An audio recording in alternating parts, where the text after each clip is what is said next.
I think the Internet of Things will really change the way we deliver care. And I think it's going to come in three areas. One is around the data, and the data that the devices are generating that gives the physicians or the nurses the ability to make decisions on an informed perspective in real time, as opposed to, somebody suffering from something, chart notes are written, chart is put up somewhere, the doctor makes the rounds, and they get to you 30 minutes from when they were supposed to, and all of those things. Those all go away. One of the examples was the Streams app, which basically uses AI and connected devices to alert nurses that somebody's going to suffer from acute kidney infection before they actually get the infection itself. So those kinds of things are going to dramatically change the way we deliver care, but also the impact on the patient themselves. And I think as we go forward, particularly in the United States, with outcomes-based solutions and how hospitals are being judged on whether the person is well when they leave and how well they are, the connecting with them as they go home, making sure we're monitoring them from a remote perspective so they don't have to come back to the hospital for checkups, things like that, will change the way we deliver care as well. So I think those two things really, in the near term, is what's going to really impact healthcare delivery. The third one is around caregivers and alerts to the caregivers. We are, in Western society particularly, we have elderly parents who live further away from where the children are or where nurses are, things like that. So how can we use these devices to provide alerts to people who are looking after the patients, particularly the elder generation, who are on their own in some cases? So can't, the old I've fallen down and I need help kind of device. Now it's all connected together. So that's going to be the third one, I think. When I say connected health, I mean, how are we looking at the entire patient journey from the time they get diagnosed to maybe going through treatment, to living with the disease, all the way through to caring for them if we get rid of the disease, let's say. So how do we connect all of those things? And what are the things we can use, mobile devices, apps, alerts, those kinds of things across that journey. So that's the connected health continuum as we think about it. The Internet of Things and all this connected device stuff opens up a whole new world of security and privacy. From a privacy perspective, we already give our information. It's already out there, right? It's in all the hacks that we've seen recently around healthcare, particularly hospitals, all those ransomware things. So I'm not so worried about the privacy piece of it. I think HIPAA and the rules and regulations there will take care of that. But the security is something that we should all be aware of. There are a huge amount of companies now looking at this entire area. How do I secure that device? We've seen those news, front page news on this guy's heart was hacked because he's got a pacemaker. Those things won't occur. And I think there's lots of people who are really looking at how do we make those devices secure? What do we need to do to secure the data as it gets transmitted from device to whatever app and from the app to wherever patient record that's there. When it arrives in the patient record, it's secure anyway. It is today. So I'm not really that worried about that piece of it. It's the device piece. The tangible benefits of all this connectedness fall into two categories today, and I think they'll change going forward. But today it's around public health and cost.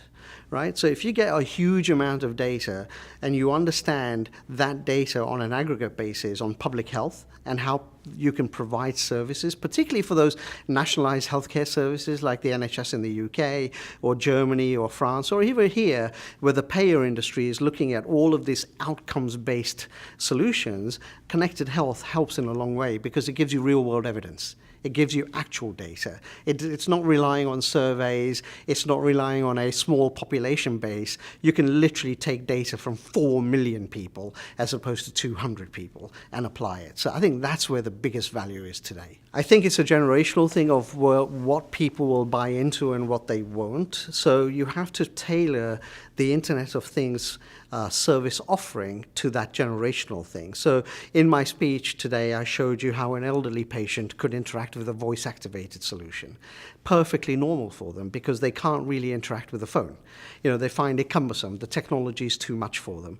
The millennials, on the other hand, are all text-based, service-based, chatbots, all of those things. So as we look at these things, we shouldn't say, will the Internet of Things be taken on by all individuals? I think it's a generational thing. And if if you cater to the generation in the manner that they want, then it'll absolutely get taken over. But with the Amazon Echo and OK Google and Google Home and Siri and those kinds of things permeating in our lives, it's going to start no matter what we say.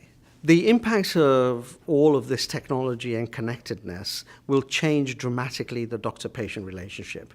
And here's what the small microcosm of an example I can give you. Diabetes, right? Two big things: lose weight and exercise. Maybe change your diet. We try very hard. We'll go to the gym the day before we've got the checkup coming, and then we lie to our teeth to our doctor and say, yeah, I'm managing my health, I'm managing my diet, I'm exercising, everything is good. Well, with these connected things, they'll actually know. So that whole paradigm shift will occur.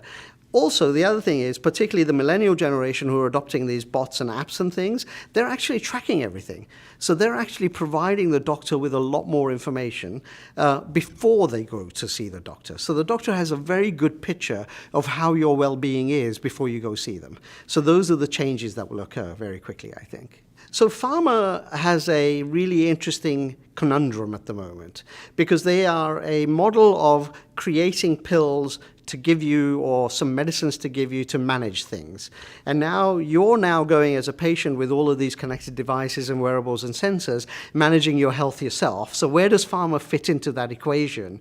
A lot of companies are looking at beyond the pill services. It's easier for device manufacturers and those pharma companies that have device delivery mechanisms for their medicine, the insulin pumps, those kinds of things, because you can say, you know what, I'll make it an intelligent device so I can give you more information. When should you get your insulin? When is the right time to do it? In the diabetes example I showed with the Alexa, right? When should you be able to get more strips because you're going to run out? So those kinds of things. So pharma could play a role there in helping you manage your life, but I think it's still going to be difficult for pharma to figure out what beyond the pill services they offer if the only thing they're giving you is a pill. So what can you do over and above the pill, and how do I interact with you? And I think the answer lies in two places. How do I help you live better with the pill as well? So can I give you things, if you're a diabetic, to remind you to exercise, stand up and walk, go for a walk outside, those kinds of things, while you're taking my medicine? The second one is education. As we're tracking things, you can say, this medication is helping you do these things, or it's changing your blood pressure in this manner. So I think that's where they should start, in my humble opinion.